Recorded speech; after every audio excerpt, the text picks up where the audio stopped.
Another great thing I love on a road trip is a nice cold cup of coffee, a nice iced coffee. Well, did you know that you can easily make home brew at your own house? It's so easy, y'all.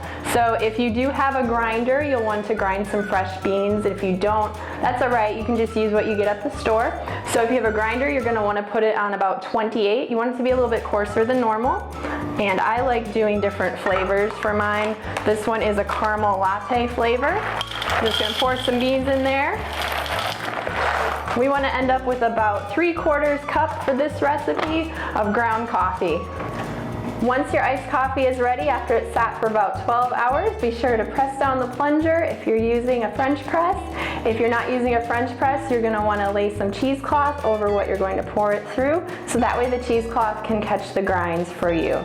And you will want to use some coffee ice cubes if you don't want to water down your drink, but some folks will find it easier and more palatable to add some water or some milk or soy milk to their cold brew, just because it is a little bit more concentrated. So just find how you like it. Remember, put it in the refrigerator 12 hours before you leave at least. It can stay in there longer, so the night before is the best option for your cold brew.